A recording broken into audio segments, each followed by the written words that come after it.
Hello everyone and welcome to Long's Toys.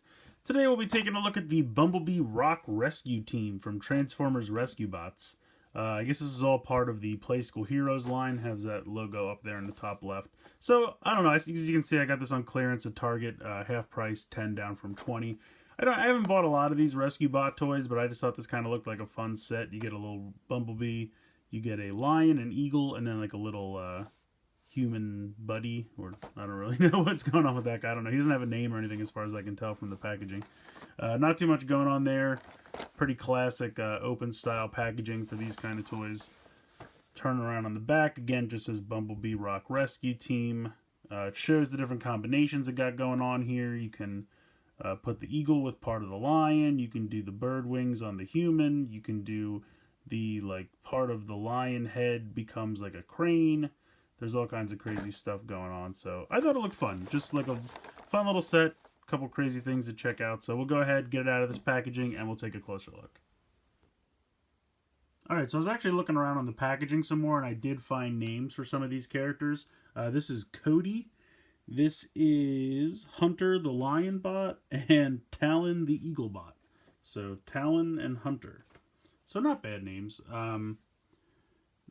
So, I don't know, where do I begin? I guess we'll start with Cody, because to me, he's kind of the most basic. I don't know what is going on with this character's face sculpt, but he looks creepy to me. It looks like his face is like stretched out. He looks kind of like a robot, like that grin, I get what they were going for. But also you can see like it's molded a little weird and the paint's a little bumpy, and it just overall makes him look like an android or something. He looks a little weird in my opinion.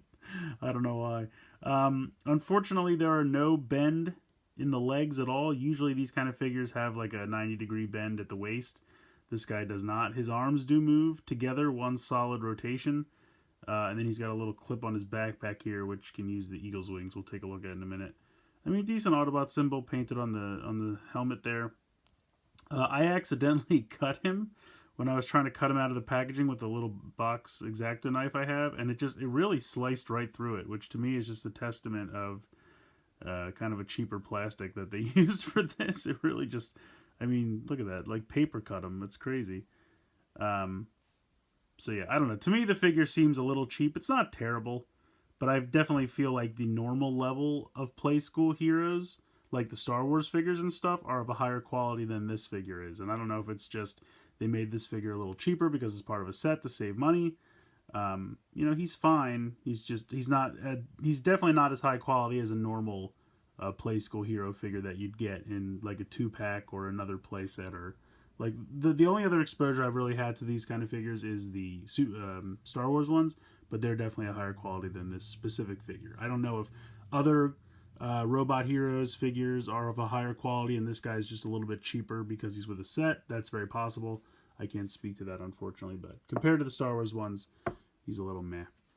Next up, we have Hunter the Lion Bot, and this guy's not bad. I like his blue eyes. They're kind of hard to see, though, because you can see they kind of blend into the orange, and they're kind of recessed in there. You can kind of see him best from straight on. But overall, he's a cool little design. I like his little muzzle. He's got kind of a mane thing going on here. He's got a little tail. This is all obviously molded nicely, but the paint is pretty lacking. Now, I think that might be because it's going to have a combination later with Talon the Eagle Bot. I like his head sculpt a lot. The eyes look great. The beak looks good. The wings are pretty cool.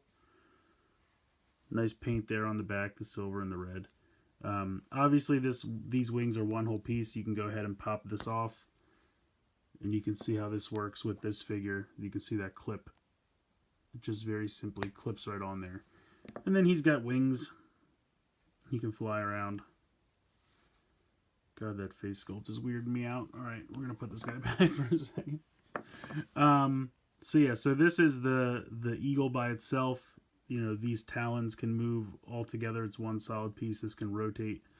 And then when you have the wings attached, obviously these can move up and down. Although for an eagle, I guess maybe to pretend like he's flapping. Although to me that just looks kind of weird. So basically you have the talons. I mean, the talons are nicely molded, decently painted. You have a little bit of a smudge up here at the top and on the inside, but not terrible. There's a combination you can do here where you take the back legs off of Hunter. So you can see they have these two nubbins, and then that has little indentations on the inside.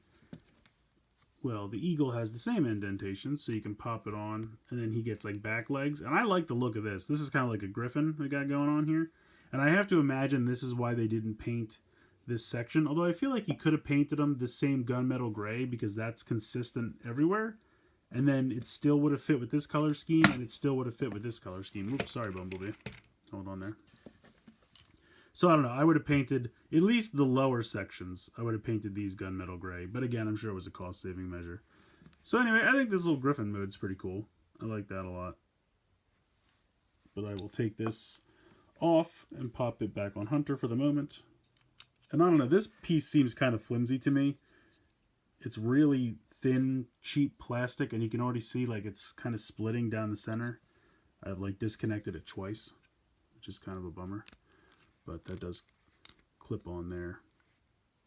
He has these little handles, and I don't think, you certainly can't ride it in this mode. If you had a figure with a little bit wider leg stance, you might be able to hold on to these handles. The handles actually come into play for his next bit of functionality. But before we get to that, I kind of want to show off Bumblebee, because the next functionality is going to involve him.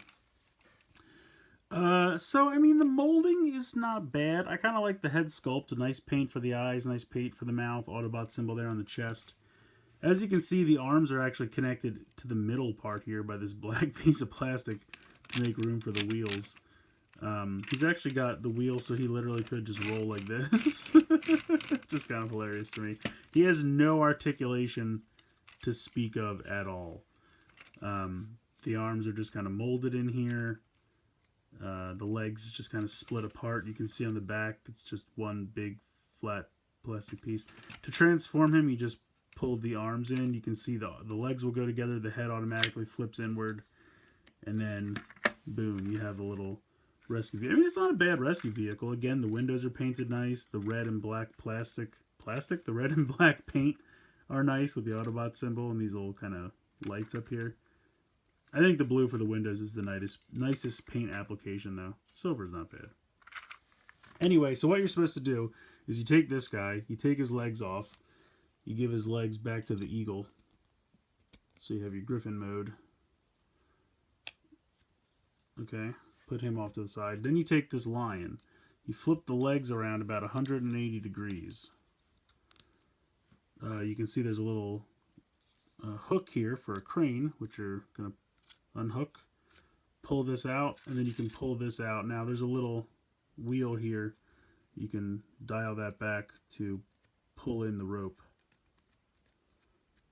And then what you're supposed to do is you can come under here and you see there's a little gray piece which rotates around 180, and that gives you a little peg, and then that can peg on the top here so that he can have the crane on the back of his vehicle mode. And then I guess this guy can stand up here. Now does he actually, okay, so his wrists do rotate. I missed that around the first time. His wrists rotate. The arms still are one solid piece, I believe, yes. But you got some wrist rotation. So that way you can hook him to this thing.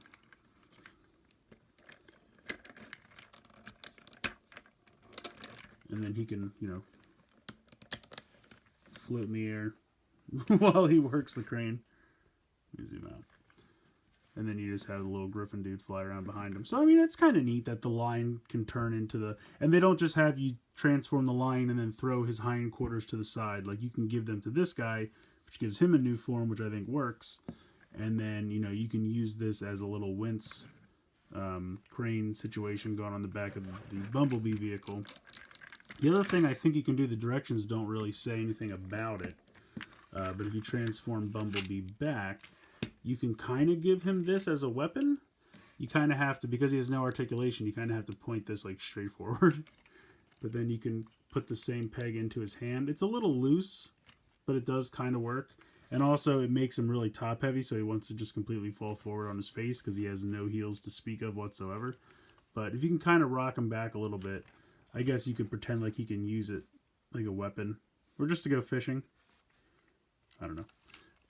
So like I said, it's not really in the directions, but you can give him that as a weapon, kind of. I guess technically you could also, because it's the same connection port on the side of his shoulder, you could connect it to his side of his arm. Although now it doesn't want to peg in for some reason. There it goes. So you get like a Starscream side of the arm cannon situation. I don't know. I'm reaching here. Transformation is definitely nice and simple. And it looks like a decent vehicle mode. It rolls well. It's alright. So then if you want to transform this guy back, I push this back in. Bring this all the way back in. And then connect this onto that little peg right there. And then I kind of just bring this so the rope goes all the way in. And then you gotta push this back so you can see the lion head. And then you can bring the legs back from the eagle. And it'll just go right over and peg on. And there you go.